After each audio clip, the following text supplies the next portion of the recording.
ನಾನು ನಾಗರಾಜ್ ಶ್ರೀಧರ್ ಶೆಟ್ ಅಂತ ಈಗಾಗಲೇ ಉತ್ತರ ಕನ್ನಡ ಜಿಲ್ಲೆಯ ಕುಮಟಾ ತಾಲೂಕಿನಿಂದ ಮಾತಾಡ್ತಿರೋದು. ಈಗಾಗಲೇ ನಮ್ಮ ಯೂಟ್ಯೂಬ್ ವಾಹಿನಿಯ ಮುಖಾಂತರ ನಮ್ಮ ಜಿಲ್ಲೆಯ ಹೆಸರಾಂತಕ ಮತ್ತು ವಕೀಲರ ಸಂಘದ ಅಧ್ಯಕ್ಷರಾದಂತಹ ಮತ್ತು ಆಟೋ ಚಾಲಕ ಅಧ್ಯಕ್ಷರಾದಂಥ ನಮ್ಮ RG ನಾಯ್ಕರವರು ನಮ್ಮ ಸಂದರ್ಶನಕ್ಕೆ ನೇರ ಸಂದರ್ಶನಕ್ಕೆ ಅವರು ನಮ್ಮ ಕಣ್ಣೆದುರಿಗಿದ್ದಾರೆ. ಅವ್ರಿಗೆ ಈಗಾಗಲೇ RG ನಾಯ್ಕ ಅವರೇ, ಈಗಾಗಲೇ ನೀವು ನಮ್ಮ ಜಿಲ್ಲೆ ವ್ಯಾಪ್ತಿಯಲ್ಲಿ ಆಗಿರ್ಬೋದು ಮತ್ತು ತಾಲೂಕಾ ವ್ಯಾಪ್ತಿಯಲ್ಲಿ, ಕುಮಟಾ ತಾಲೂಕಾ ವ್ಯಾಪ್ತಿಯಲ್ಲಿ ನೀವು ತಾಲೂಕಿನ ವಿಷಯಕ್ಕೆ ಬಂದಾಗ ನೀವು ಹೋರಾಟದಲ್ಲಿ ಎತ್ತಿದ ಕೈ ಆಯಿತಾ. ನಿಮ್ದು ಈಗಾಗಲೇ ಅಘನಾಶಿನಿ ಭಾಗದಲ್ಲಿ ಏನು ಒಂದು ಅವರು ಸರ್ಕಾರದ ಯೋಜನೆಗಳು ಸರ್ಕಾರದ ಯೋಜನೆ ಬರ್ತಾ ಇದೆ, ನೀರನ್ನು ಹರಿಸುವಂಥದ್ದು ಬಾಕಿ ಜಿಲ್ಲೆಗಳಿಗೆ. ಆ ಒಂದು ನಿಟ್ಟಿನಲ್ಲಿ ಅದ್ರ ಬಗ್ಗೆ ನೀವು ಯಾವ ರೀತಿಯಾದಂಥ ಅಭಿಪ್ರಾಯನ ವ್ಯಕ್ತಪಡಿಸ್ತೀರಿ? ಯಾಕಂದರೆ ಅದ್ರ ಬಗ್ಗೆ ಯಾವ್ದಾದ್ರು ಆಕ್ಷೇಪ ಯಾವ ರೀತಿಯಲ್ಲಿ ವ್ಯಕ್ತಪಡಿಸ್ತೀರಿ? ಯಾಕಂತ ಕೇಳಿದ್ರೆ ಜಿಲ್ಲೆ ವಿಷಯಕ್ಕೆ ಬಂದವಾಗ ನಿಮ್ಮದು ಕುಮಟಾ ತಾಲೂಕಿಗೆ ಏನಾದ್ರು ಸಮಸ್ಯೆ ಬಂದರೆ ಎತ್ತಿದ ಕೈ. ನಿಮ್ಮ ಪಕ್ಕದ ತಾಲೂಕಾದಂಥ ಹೊನ್ನಾವರಕ್ಕೆ ಅದು ಶರಾವತಿ ಪಂಪ್ ಸ್ಟೋರೇಜ್ ವಿಷಯದಲ್ಲೂ ಕೂಡ ಅದ್ರ ಬಗ್ಗೆನೂ ಕೂಡ ನಿಮ್ದು ಆಕ್ಷೇಪ ಇದೆಯಾ? ಯಾಕಂತ ಈಗ ಮೊದಲದಾಗಿ ಅಘನಾಶಿನಿಯ ಬಗ್ಗೆ ನಾವು ಕೇಳ್ತಾ ಇದ್ದೇವೆ. ಈಗ ಪೇಪರಲ್ಲಿ ಬಂದಿದ್ದಂಥ ವಿಚಾರ ಅಂತ ಹೇಳಿದ್ರೆ, ಅಘನಾಶಿನಿ ನದಿಯ ನೀರನ್ನು ದೂರದ ಬೆಂಗಳೂರು ಮತ್ತು ತುಮಕೂರವರಿಗೆ ಅನುಕೂಲ ಆಗೋ ದೃಷ್ಟಿಯಿಂದ ವೇದಾವತಿ ನದಿಗೆ ಅದನ್ನು ಜೋಡಣೆ ಮಾಡಬೇಕು ಹೇಳ್ತಕ್ಕಂಥ ಒಂದು ವಿಷಯವನ್ನು ಪೇಪರಲ್ಲಿ ಮತ್ತು ಯೂಟ್ಯೂಬಲ್ಲಿ ನೋಡಿ ತಿಳ್ಕೊಂಡಿದ್ವಿ. ಆದರೆ ನಾವು ಒಂದು ವಿಚಾರವನ್ನು ಮೊದಲಿಂದ ಕೂಡ ನಾವು ಅದನ್ನೇ ಪ್ರತಿಪಾದನೆ ಮಾಡ್ತಾ ಬಂದಿದ್ವಿ. ಉತ್ತರ ಕನ್ನಡ ಜಿಲ್ಲೆಗೆ ಬೇಡವಾದ ಯೋಜನೆಯನ್ನು ಯಾಕೆ ತರ್ತೀರಿ? ಜನಸ್ನೇಹಿ, ಜನಕ್ಕೆ, ಪರಿಸರಕ್ಕೆ, ಜನಕ್ಕೆ ಉಪಯೋಗ ಆಗ್ತಕ್ಕಂಥ ಯೋಜನೆಯನ್ನು ಯಾಕೆ ನೀವು ತರ್ತಾ ಇಲ್ಲ? ಇಂಥ ಒಂದು ವಿಚಾರ ಬಂದಾಗ ಶರಾವತಿ ಪಂಪ್ ಸ್ಟೋರೇಜ್ ಇರ್ಬೋದು, ಅಥವಾ ಈ ನಮ್ಮ ಅಘನಾಶಿನಿ ನದಿಯ ತಿರುವನ್ನು ಮಾಡಬೇಕು ಹೇಳ್ತಕ್ಕಂಥ ವಿಚಾರ, ಅದು ಯಾರು ಮಾಡಿದಾರೋ ಹೇಗೆ ಮಾಡಿದಾರೋ ಹೇಳ್ತಕ್ಕಂಥ ಡೀಟೇಲ್ ಇನ್ನೂ ಗೊತ್ತಿಲ್ಲ ನಮಗೆ. ಪೇಪರಲ್ಲಿ ಬಂದಂಥ ವಿಚಾರ ಅಂದರೆ ಇದನ್ನು ಈಗಾಗಲೇ DPRದಲ್ಲಿ ಅದನ್ನು ರೆಡಿ ಮಾಡಾಗಿದೆ ಅಂತ ಹೇಳ್ತಕ್ಕಂಥ ವಿಚಾರ. ಅದು ಹೌದು ಅಲ್ಲ ಅಂತ ಹೇಳ್ತಕ್ಕಂಥ ಗೊತ್ತಿಲ್ಲ. ಆದರೆ ಒಂದಂತೂ ಸ್ಪಷ್ಟ, ಈಗ ಯಾವುದೇ ಒಂದು ಯೋಜನೆಯನ್ನು, ಅದು ಯಾವುದೇ ಸರ್ಕಾರ ಇರಲಿ, ಯಾವ ಸರ್ಕಾರ ಬಂದರೂ ನಮ್ಮದೇ ಜನರ ಸರ್ಕಾರ, ಆದರೆ ಜನರಿಗೂ ಅನುಕೂಲವಾಗೋದು ಬಿಟ್ಕೊಂಡು ಜನರಿಗೆ ತೊಂದರೆ ಮಾಡ್ತಕ್ಕಂಥ ಯೋಜನೆ ಯಾಕೆ ತರಬೇಕು? ಇದರಿಂದ ಏನು ತೊಂದರೆ ಆಗ್ತದೆ ಅಂತ ಹೇಳಿದ್ರೆ, ನಿಸರ್ಗದತ್ತ ಈ ನದಿ ನಿಸರ್ಗದತ್ತವಾಗಿ ಅದು ಎಲ್ಲಿ ಹರಿಬೇಕು, ಯಾವ ಒಳ ತಿರುವು ತರಬೇಕು ಅದ್ರ ಪ್ರಕಾರ ಹರಿತದೆ. ಆದರೆ ಈ ನಮ್ಮ ಸರ್ಕಾರದವರು ತಮ್ಮ ಸ್ವಾರ್ಥಕ್ಕಾಗಿಯೋ ಅಥವಾ ಅದನ್ನು ಈಗಂತೂ ಪ್ರತಿಯೊಂದು ಸರ್ಕಾರದಲ್ಲೂ ಕೂಡ ಪರ್ಸೆಂಟೇಜ್ ವ್ಯವಹಾರ ಹೇಳ್ತಕ್ಕಂಥದ್ದನ್ನು ಜನರ ಮುಂದೆ ಪತ್ರಕರ್ತರು ಹೌದು, ಪೇಪರಲ್ಲೂ ಕೂಡ ಹೌದು ಕಾಣಿಸ್ತಿದ್ದಾರೆ. ನೀವು ಇಷ್ಟೆಲ್ಲ ಇಂಥ ಒಂದು ಯೋಜನೆಯನ್ನು ಸುಮಾರು 300-400 ಕಿಲೋಮೀಟರ್ ದೂರದವರೆಗೆ ಒಯ್ತಕ್ಕಂಥ ಅವಶ್ಯಕತೆ ಏನಿದೆ? ಎರಡನೇದಾಗಿ ನೀವು ಅಷ್ಟು ದೂರ ಒಯ್ಯಬೇಕಾದ್ರೆ ಎಷ್ಟು ಗಿಡ ಮರಗಳನ್ನು ಹಾಳು ಮಾಡ್ತೀರಿ? ನೀವು ಒಂದೇ ಒಂದು ಸರ್ಕಾರದವರು ನೀವು ಇಷ್ಟೆಲ್ಲ ನಮ್ಮ ಪರಿಸರದ ಬಗ್ಗೆ ಕಾಳಜಿ ಇದೆ ಅಂತ ಹೇಳ್ತೀರಿ, ಪರಿಸರ ಬೆಳೆಸ್ಬೇಕಂತ ಹೇಳ್ತೀರಿ. ಎಲ್ಲಾದರೂ ನೀವು ನಿಮ್ಮ ಯೋಜನೆಗಳಿಂದ, ಅಂದರೆ ಸರ್ಕಾರದ ಯೋಜನೆಗಳಿಂದ ಹಾಳಾದಂಥ ವೃಕ್ಷಗಳನ್ನು ಇನ್ನಾದರೂ ನೀವು ಎಲ್ಲಾದರೂ ಒಂದು ಕಡೆಗೆ ಸರಿಯಾದ ವ್ಯವಸ್ಥೆಯಲ್ಲಿ ಮರಗಳನ್ನು ಬೆಳೆಸೋದಕ್ಕೆ ನೀವು ಪ್ರಾಮಾಣಿಕ ಪ್ರಯತ್ನ ಮಾಡಿದಂಥ ಉದಾಹರಣೆಗಳನ್ನು ಕೊಡ್ತೀರಾ? ಈಗ ತುಮಕೂರುವರೆಗೆ ನೀವು ಅಥವಾ ವೇದಾವತಿ ನದಿಗೆ ನೀರು ಹರಿಸೋದ್ರೆ ಎಷ್ಟು ಲಕ್ಷ ಮರಗಳನ್ನು ಹಾಳು ಮಾಡ್ತಿದ್ದೀರಿ. ಅದರ ಅವಶ್ಯಕತೆ ನಮಗಿದೆಯೇ? ನೀವು ಇಷ್ಟು ದೂರಿಂದ ನೀರನ್ನು ಒಯ್ಯೋಕ್ಕಿಂತ ಪೂರ್ವದಲ್ಲಿ ಅಲ್ಲಿ ಲೋಕಲ್ಲಾಗಿ ಮಾಡ್ಬೋದಿತ್ತಲ್ಲ. ಇನ್ನೂ ಒಂದು ಸರ್ಕಾರದ ಗಮನ ಬರ್ತಾ ಇದ್ದಾನೆ. ಇದ್ದಂಥ ಮೊದಲ ಅನಾದಿ ಕಾಲದಿಂದ ಇದ್ದಂತಹ ಅನೇಕ ಸರೋವರಗಳನ್ನು, ಅನೇಕ ಕೆರೆಗಳನ್ನು ಮುಚ್ಚಿ ನೀವು ಸಮುಚ್ಚಯ ಮಾಡೋದಾಗಲಿ ಅಥವಾ ಬೇರೆ ಬೇರೆ ಉದ್ದೇಶಕ್ಕಾಗಿ ಅದನ್ನು ಬಳಸ್ತಿದ್ದೀರಿ.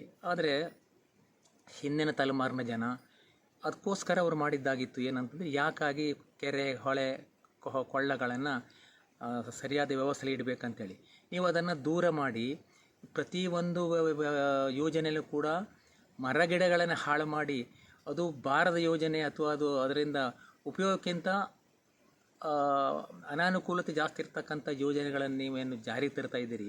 ಇದು ಯಾರ ಹಿತಕ್ಕಾಗಿ, ಯಾರ ಉದ್ದೇಶಕ್ಕಾಗಿ, ಯಾವ ಉದ್ದೇಶಕ್ಕಾಗಿ ಅಂತ ಹೇಳ್ತಕ್ಕಂಥ ಅರ್ಥ ಆಗೋದಿಲ್ಲ. ಎರಡನೇದಾಗಿ ನಾನು ಇನ್ನೊಂದನ್ನು ಸರ್ಕಾರ ಕೇಳ ಬಯಸ್ತಿದ್ದೇನೆ. ಒಂದು ಯೋಜನೆ ಮಾಡಬೇಕಾದ್ರೆ ನೀವು ಪಬ್ಲಿಕ್ ಹಿಯರಿಂಗ್ ಕಂಪಲ್ಸರಿ, ಪಬ್ಲಿಕ್ ಹಿಯರಿಂಗನ್ನು ಮಾಡಲೇಬೇಕು ಹೇಳ್ತಕ್ಕಂಥ ವಿಚಾರ ಇದೆ. ಅದಕ್ಕಿಂತ ಪೂರ್ವದಲ್ಲಿ ನೀವು ಈ ಯೋಜನೆಯ ಆಳ, ಅಗಲ, ವಿಸ್ತೀರ್ಣ ಎಷ್ಟು, ಇದರಿಂದ ಏನೇನು ಆಗ್ತಾ ಇದೆ, ಉಪಯೋಗ ಎಷ್ಟು ಆಗ್ತಾ ಇದೆ, ಅಥವಾ ಅದರಿಂದ ಅನಾನುಕೂಲ ಏನಾಗ್ತದೆ ಹೇಳ್ತಕ್ಕಂಥ ಎಲ್ಲಾದರೂ ಒಂದು ಕಡೆ ಹೇಳಿದ್ದೀರಾ? ನೀವು ಹೇಳಿಲ್ಲ. ನಮಗೆ ಏನೋ ಪೇಪರಲ್ಲಿ ಓದಿಯೋ ಅಥವಾ ಯಾವುದೋ ಒಂದು ಸೈಂಟಿಸ್ಟ್ ಓದಿ ಕೇಳಿ ಹೇಳಬೇಕು ಅನ್ನೋ ಬಿಟ್ಟರೆ ಸರ್ಕಾರ ಒಂದು ಯೋಜನೆಯನ್ನು ರೂಪಿಸೋಕ್ಕಿಂತ ಪೂರ್ವದಲ್ಲಿ ಯಾವುದೇ ಒಂದು ವಿಚಾರವನ್ನು ಜನತೆಗೆ ತಿಳಿಸಿ ಜನರ ವಿಶ್ವಾಸವನ್ನು ಗಳಿಸಿ ಯೋಜನೆಯನ್ನು ಕಾರ್ಯರೂಪಕ್ಕೆ ಇಳಿಸುವಂಥ ಯಾವ ಪ್ರಯತ್ನ ಕೂಡ ಈಗಿನ ದಿನಮಾನದಲ್ಲಿ ಆಗ್ತಾಯಿಲ್ಲ. ಅದಕ್ಕಾಗಿ ನಾವು ಒಂದು ವಿಚಾರ ಜನರ ಮುಂದೆ ಇಡ್ತಾಯಿದ್ದೇವೆ. ಈ ಒಂದು ಯೋಜನೆಗೆ ಅಘನಾಶಿನಿಯ ನದಿಯ ತಿರುವು ಯೋಜನೆ ನಮ್ಮ ಸಂಪೂರ್ಣ ವಿರೋಧ ಇದೆ. ಯಾಕಂತ ಹೇಳಿದ್ರೆ ಅಘನಾಶಿನಿ ಮೊದಲೇ ಅಘನಾಶಿನಿ ನದಿಯಿಂದ ಕುಮಟಾ ಮತ್ತು ಹೊನ್ನಾವರದ ನಗರಕ್ಕೆ ನೀರು ಸಪ್ಲೈ ಮಾಡ್ತಕ್ಕಂಥ ಒಂದು ಯೋಜನೆ ಇತ್ತು. ಈಗ ಅದು ಏಪ್ರಿಲ್ ಮತ್ತು ಮೇ ಈ ತಿಂಗಳಲ್ಲಿ ನೀರು ಸಾಲದೇ ಇರೋದ್ರಿಂದ ಈಗ ಹೊನ್ನಾವರಕ್ಕೆ ಶರಾವತಿ ನದಿಯಿಂದ ನೀರು ಕೊಡ್ತಕ್ಕಂಥದ್ದು. ಈಗ ನಮ್ಮ ಕುಮಟಾದಲ್ಲಿ ನಮ್ಮ ಸಂಪೂರ್ಣ ಭಾಗಕ್ಕೆ ಈ ಮರಕಲ್ ನೀರು ಸಾಲ್ತಾ ಇಲ್ಲ. ಏಪ್ರಿಲ್ ಮೇದಲ್ಲಿ 2 ದಿನಕ್ಕೆ 3 ದಿನಕ್ಕೆ ಒಮ್ಮೆ ನೀರು ಬಿಡ್ತಕ್ಕಂಥ ಪರಿಸ್ಥಿತಿ ನಿರ್ಮಾಣ ಆಗ್ತಾಯಿದೆ. ಇಂಥದ್ದು ಹಾಗಾದ್ರೆ ಇದು ಸರ್ಕಾರ ಗೊತ್ತಾಗ್ತಿಲ್ವೇ? ಜನಪ್ರತಿನಿಧಿಗಳಿಗೆ ಇದು ಗೊತ್ತಾಗ್ತಿಲ್ವೇ? ಯಾರೇ ಇರಲಿ, ಸರ್ಕಾರ ಬರ್ತದೆ, ಇವತ್ತು ಹೋಗ್ತದೆ, ಒಂದು ಸರ್ಕಾರ ಬರ್ತದೆ ಅಥವಾ ನೆಕ್ಸ್ಟ್ ಇನ್ನೊಂದು ಸರ್ಕಾರ. ಆದರೆ ಜನರ ಅನುಕೂಲವಾಗುವಂಥ ಯೋಜನೆಯನ್ನು ರೂಪಿಸಬೇಕನ್ನು ಬಿಟ್ಟರೆ ಯಾವುದೋ ಒಂದು ಉದ್ದೇಶ ಇಟ್ಕೊಂಡು 300ರಿಂದ 400 ಕಿಲೋಮೀಟ್ರ್ ದೂರ ಹೋಗ್ತಕ್ಕಂಥ ನೀರನ್ನು ಹರಿಸ್ತಕ್ಕಂಥ ವ್ಯವಸ್ಥೆ ಪೈಪಿನ ಮುಖಾಂತರ ಇರ್ಬೋದು, ಕೆನಾಲ್ ಮುಖಾಂತರ ಇರ್ಬೋದು, ಇಂದ ಯಾವುದೇ ಈ ವಿಚಾರದಲ್ಲಿ ಅವರು ನೀವು ಮಾಡ್ತಾಯಿದ್ದೀರಿ ಸರ್ಕಾರ, ನಮ್ಮ ಸಂಪೂರ್ಣ ವಿರೋಧ ಇದೆ.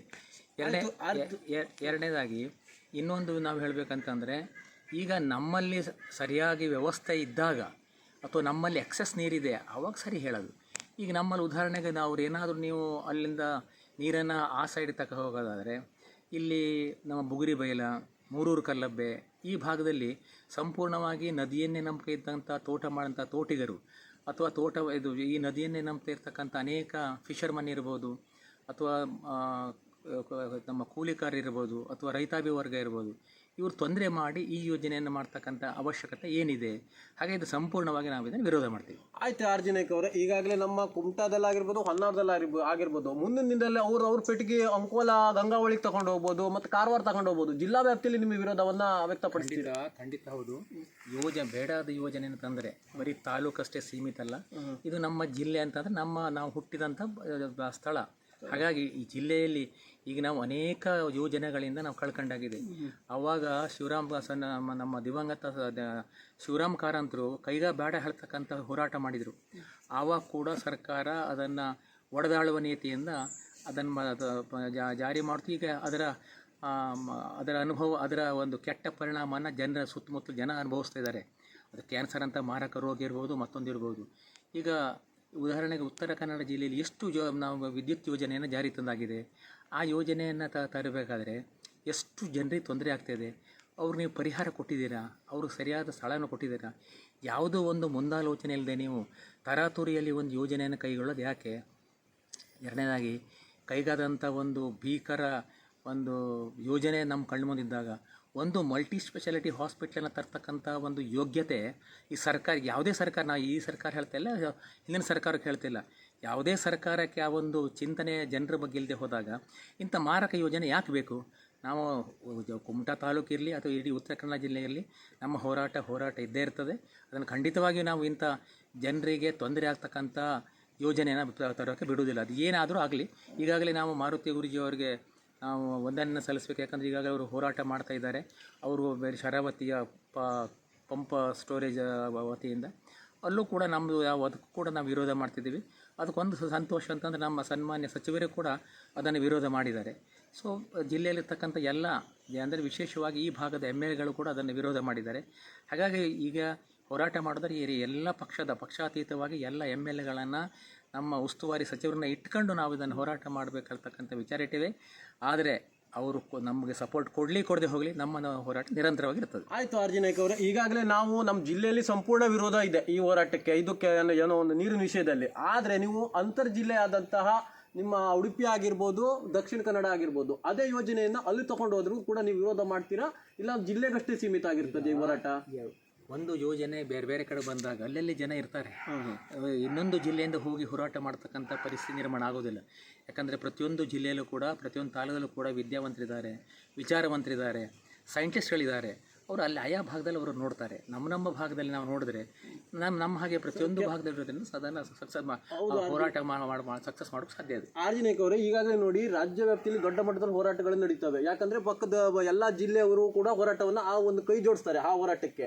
ಅಲ್ಲೂ ಕೂಡ ಹೋರಾಟಗಳು ನಡೆದ್ರೆ ಆ ಹೋರಾಟಕ್ಕೆ ನಿಮ್ದು ಇದು ಬೆಂಬಲ, ಸಂಪೂರ್ಣ ಬೆಂಬಲ ಇದೆಯಾ? ಜನರಿಗೆ ತೊಂದರೆ ಆಗ್ತಕ್ಕಂಥ ಯಾವ ಯೋಜನೆ ಬಂದರೂ ಕೂಡ ನಮ್ಮ ಹೋರಾಟ ನಮ್ಮ ಬೆಂಬಲ ಇರ್ತದೆ. ಆಯ್ತು, ಈಗಾಗಲೇ ಮಲ್ಟಿ ಸ್ಪೆಷಾಲಿಟಿ ಹಾಸ್ಪಿಟಲ್ ವಿಷಯಕ್ಕೆ ಬಂದವಾಗ ನಾವು ನಿನಗೆ ಜಿಜೆಆರ್ ಅವರನ್ನು ಕೇಳಿದ್ವಿ. ಅವ್ರು ಏನಂತ ಇದ್ದಾರೆ ಅಂದ್ರೆ, ನಾನು ಖಾಸಗಿಯಾಗಿ ಆಗಿರ್ಬೋದು ಮತ್ತು ಸರ್ಕಾರದ ಆಧೀನದಲ್ಲಿ ಆಗಿರ್ಬೋದು, ನಾನು ಈ ಒಂದು ಹಾಸ್ಪಿಟಲನ್ನು ಮಾಡ್ಕಾಣ್ತೀನಿ ಕೇವಲ 2 ವರ್ಷದಲ್ಲಿ. ಯಾಕಂದ್ರೆ ಅಲ್ಲಿ ಬರುವಂಥ ಕಾರ್ಡ್ ಏನೋ ಭಾಗ್ಯಲಕ್ಷ್ಮಿ ಏನೋ ಜ್ಯೋತಿ ಒಂದು ಕಾರ್ಡ್ ಎಲ್ಲ ಇದೆ ಅಲ್ವಾ, ಅದು ಸರ್ವ ಫಲಾನುಭವಿಗಳಿಗೆ ನಾವು ಆ ಒಂದು ಬೆನಿಫಿಟನ್ನು ಕೊಡ್ತೀವಿ, ಲಾಭವನ್ನು ಕೊಡ್ತೀವಿ ಅಂತ ಹೇಳ್ತಾರೆ. ಆ ಒಂದು ವಿಷಯದಲ್ಲಿ ತಮ್ಮದು ಅಭಿಪ್ರಾಯವನ್ನು ತಿಳಿಸ್ತೀರಾ? ನಾನು ಯಾರೇ ಒಂದು ವೈಯಕ್ತಿಕ ವ್ಯಕ್ತಿ ವಿಚಾರನ ಮಾತಾಡೋದಿಲ್ಲ.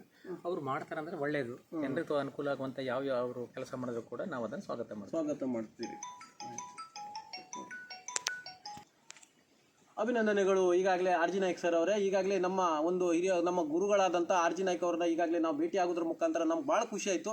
ಯಾಕಂತ ಕೇಳಿದ್ರೆ ನಮಗೆ 10 ಹಲವು ಈಗಾಗಲೇ 1982ರಿಂದ ಸಕ್ರಿಯವಾಗಿ ದೊಡ್ಡ ಮಟ್ಟದಲ್ಲಿ ಹೋರಾಟವನ್ನು ತಮ್ಮ ನೇತೃತ್ವದಲ್ಲಿ ಜಿಲ್ಲಾ ಮಟ್ಟದಲ್ಲಿ ದೊಡ್ಡ ಹೋರಾಟಗಳಿಗೆ ಒಂದು ಸಫಲತೆಯನ್ನು ಸಕ್ಸಸ್ಸನ್ನು ಕಂಡಂಥ ಆರ್ಜಿನಾಯ್ಕ ಅವರು ನಮಗೆ ಒಂದು ಸಂದರ್ಶನ ನೀಡಿರೋದು ನಮ್ಗೆ ಭಾಳ ಒಂದು ಖುಷಿ ತಂದಿದೆ.